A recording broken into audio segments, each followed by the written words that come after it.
తెలంగాణలో ఇవాళ ప్రధాని మోదీ క్యాంపెయిన్ మహబూబ్ నగర్ భత్పూర్లో సభ. మలివిట్ట ప్రచారంలో కేసీఆర్, మిర్యాలగూడ ఎల్బీ నగర్ లో ప్రచారం.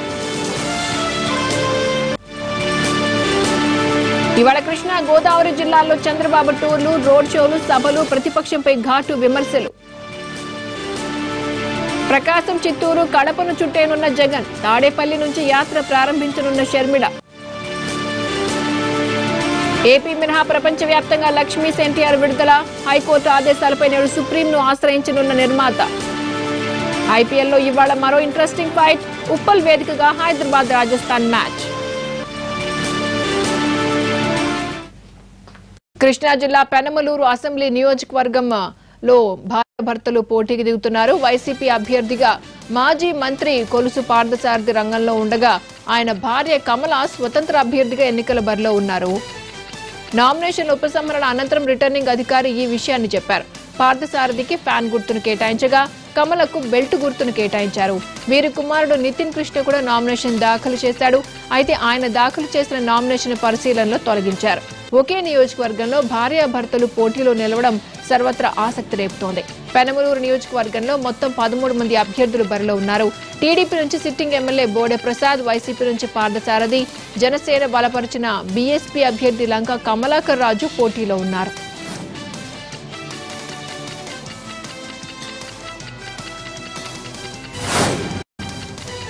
అసెంబ్లీ ఎన్నికల్లో తెలుగుదేశం పార్టీకి పడే ఓట్ల సునామీని ఎవ్వరూ ఆపలేరని పొన్నూరు టీడీపీ అభ్యర్థి ధూళిపాళ్ల నరేంద్ర అన్నారు. పొన్నూరు మండలం మన్నవ గ్రామంలో ఎన్నికల ప్రచారంలో ఆయన మాట్లాడారు. మోదీ, కేసీఆర్, జగన్ ఎన్ని కుతంత్రాలు పన్నినా ప్రజలు తమ వైపే ఉన్నారని ధూళిపాళ్ల నరేంద్ర అన్నారు. అభివృద్ధి కార్యక్రమాలే తమను గెలిపిస్తాయని ఆయన ధీమా వ్యక్తం చేశారు.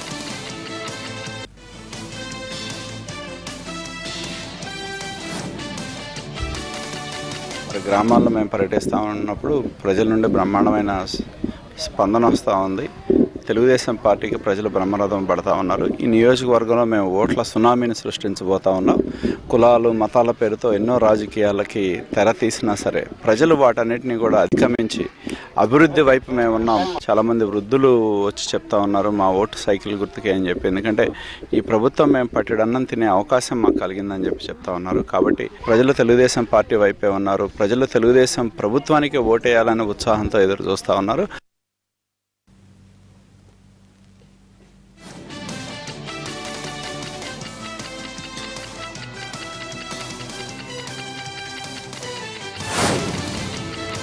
ఎస్పీల బదిలీకి ఎలాంటి కారణాలు అవసరం లేదన్నారు ఏపీ రాష్ట్ర ఎన్నికల ప్రధానాధికారి జీకే ద్వివేది.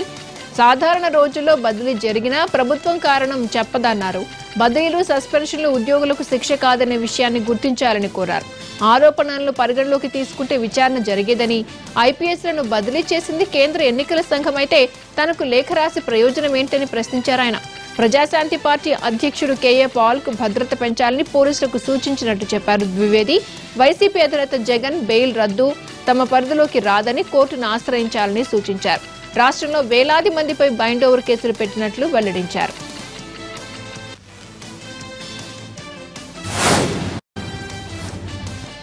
ఐపీఎస్ల బదిలీ అంశంపై ఏపీ హైకోర్టులో వాడివేడిగా వాదనలు సాగాయి. 3 ఐపీఎస్లను కేంద్ర ఎన్నికల సంఘం బదిలీ చేయడాన్ని సవాల్ చేస్తూ రాష్ట్ర ప్రభుత్వం ఈ పిటిషన్ను దాఖలు చేసింది. రాష్ట్ర ప్రభుత్వం తరపున అడ్వకేట్ జనరల్ దమ్మాలపాటి శ్రీనివాస్ వాదనలు వినిపించారు. ప్రజా ప్రాతినిధ్య చట్టంలోని సెక్షన్ 28A ప్రకారం ఎన్నికల పరిధిలోకి రాని అధికారుల మీద ఎన్నికల సంఘం చర్యలు తీసుకోవడాన్ని ప్రభుత్వం కోర్టులో సవాల్ చేసింది. ప్రత్యేకించి ఇంటెలిజెన్స్ డీజీ ఏబీ వెంకటేశ్వరరావును బదిలీ చేయడం ఎన్నికల సంఘం పరిధిలోకి రాదని, అలాంటప్పుడు ఈసీ ఈ నిర్ణయం తీసుకోవడం అభ్యంతరకరమని ఏజీ వాదించారు. గతంలో కేరళ, మద్రాస్ హైకోర్టులు ఇచ్చిన తీర్పులను గుర్తు చేశారు. ప్రజా ప్రాతినిధ్య చట్టం 28A పరిధిలోకి రాని ఆల్ ఇండియా సర్వీస్ అధికారులపై చర్యలు సరికాదంటూ ఏజీ వాదించారు.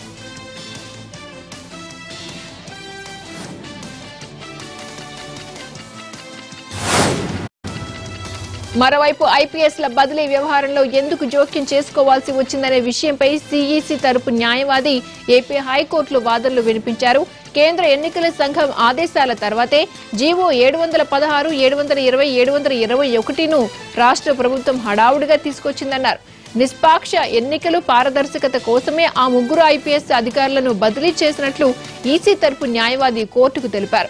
ఈసీ ఆదేశాల తర్వాత ప్రభుత్వం 3 జీవోలు తీసుకురావడంలో ఉద్దేశమేంటని ఆయన ప్రశ్నించారు. కేవలం 2 ఎస్పీలను బదిలీ చేయడం, ఇంటెలిజెన్స్ డీజీ ఏబీ వెంకటేశ్వరరావు బదిలీ ఉత్తర్వులను రద్దు చేయడంపై ఈసీ తీవ్రంగా అభ్యంతరం తెలిపింది.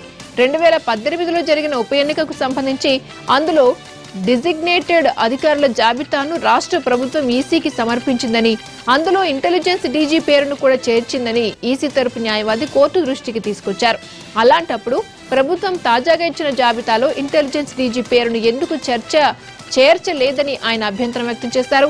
ఇరు వర్గాల వాదనలు విన్న హైకోర్టు తీర్పు వాయిదా వేస్తూ నిర్ణయం తీసుకుంది.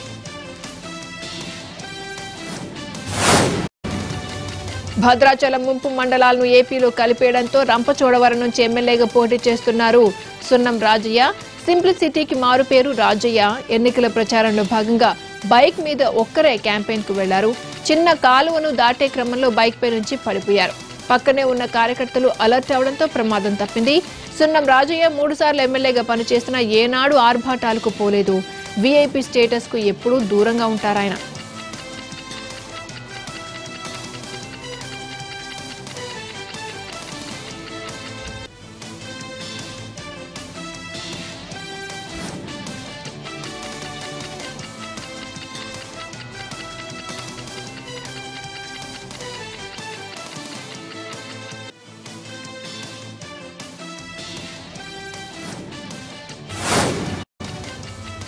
వైఎస్ వివేకానందరెడ్డి హత్య కేసులో 3 అరెస్ట్ అయ్యారు. సాక్ష్యాలు తారుమారు చేసినందుకు 3 నిందితుల్ని అరెస్టు చేశామని పులివెందుల పోలీసులు ప్రెస్ నోట్ విడుదల చేశారు.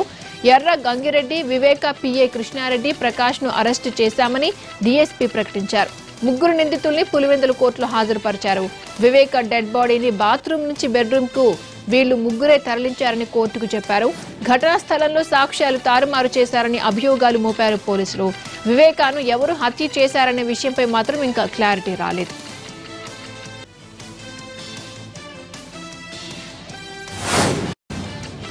కేంద్ర ఎన్నికల సంఘం నిష్పక్షపాతంగా వ్యవహరించాలని టీడీపీ విజ్ఞప్తి చేసింది. జార్ఖండ్ ప్రభుత్వంతో ఒకలా, ఏపీ సర్కార్తో మరోలా ఎందుకు వ్యవహరిస్తున్నారని ప్రశ్నించింది. 2016లో జార్ఖండ్ ఇంటెలిజెన్స్ డీజీపై కేసు పెట్టాలని ఈసీ ఆదేశించాలని, అక్కడ సర్కార్ చర్యలు తీసుకోలేదని గుర్తు చేసింది. దాన్ని ఇంతవరకు పట్టించుకుని ఈసీ ఏపీ విషయంలో మాత్రం ఎందుకు ఇంత తీవ్రంగా రియాక్ట్ అవుతోందని నిలదీసింది టీడీపీ. 16లో ఎమ్మెల్యే ఎలక్షన్లు జరిగినప్పుడు ఇలాగే ఎమ్మెల్యేలని ప్రభావితం చేసి ట్రాన్స్ఫర్ ఇంటెలిజెన్స్ డీజీ ఇన్వాల్వ్ అయ్యి మీరు తెలిసినటువంటి ఘటన మీకు గుర్తుండే ఉంటుంది. ఆ టైంలో బయటకు వచ్చినప్పుడు ఎలక్షన్ కమిషన్ ఆఫ్ ఇండియా 13/6/2017న ఒక డైరెక్షన్ ఇచ్చింది చీఫ్ సెక్రటరీ జార్ఖండ్ వారికి. చీఫ్ సెక్రటరీ జార్ఖండ్కి ఏమని చెప్పిందంటే, ఇన్వాల్వ్ అయిన ఇంటెలిజెన్స్ డీజీ మీద డిపార్ట్మెంటల్ యాక్షన్ తీసుకోమని, డిసిప్లినరీ యాక్షన్ తీసుకోమని, అవసరమైతే కేసు ఇనిషియేట్ చేయమని, సర్వీలెన్స్ రూల్స్ ప్రకారం చేయమని, తర్వాత ప్రివెన్షన్ ఆఫ్ కరప్షన్ యాక్ట్ కింద 171 కింద 171B 171C ఐపీసీ కింద కేసు ప్రొసీడింగ్స్ ఇనిషియేట్ చేయమని డైరెక్షన్ ఇచ్చింది. డైరెక్షన్ ఇచ్చింది 13/6/2017న చీఫ్ సెక్రటరీ జార్ఖండ్కి ఇచ్చారు. ఇస్తే క్రికెట్ బెట్టింగ్ రాయుళ్లను కడప జిల్లా పోలీసులు కటకటాల్లోకి నెట్టారు. ప్రొద్దుటూరులో కొంతకాలంగా పుల్లయ్య, ప్రదీప్, మౌలా, రషీద్ అనే వ్యక్తులు క్రికెట్ బెట్టింగ్ నిర్వహిస్తున్నారు. కాలేజ్ స్టూడెంట్స్ ను, యువకులను ఈ ఉచ్చులోకి లాగుతున్నారు. ఈ క్రమంలో ఓ వ్యక్తికి బెట్టింగ్ డబ్బులు ఇవ్వకుండా మోసం చేయడంతో అతను పోలీసులకు సమాచారం ఇచ్చాడు. దీంతో బెట్టింగ్ రాయులపై నిఘా పెట్టిన పోలీసులు ఎట్టకేలకు వారిని అరెస్టు చేశారు. వారి వద్ద నుంచి 5,30,000 నగదును, 4 సెల్ ఫోన్లను స్వాధీనం చేసుకున్నారు.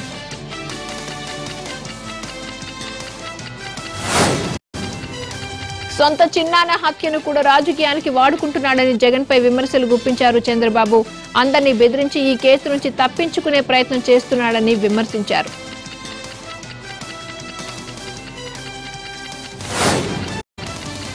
జగన్, కేసీఆర్ లాంటి వారికి మోదీ కాపలా కాస్తున్నాడని విమర్శించారు ఏపీ సీఎం చంద్రబాబు. అసలైన దొంగలు దొరికిపోతారని కోడికత్తి లాంటి కేసును కూడా ఎన్ఐఏకు అప్పగించారని విమర్శించారు.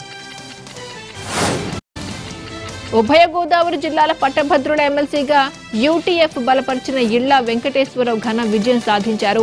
తన సమీప ప్రత్యర్థి నల్లమిల్లి శేషారెడ్డిపై 50,000కు పైగా మెజార్టీతో గెలుపొందారు. కాకినాడ రంగరాయ మెడికల్ కాలేజీలో కట్టుదిట్టమైన భద్రత మధ్య కౌంటింగ్ ను నిర్వహించారు. మొత్తం 28 రౌండ్లలో పూర్తి ఆధిక్యతను వెంకటేశ్వరరావు కొనసాగించారు.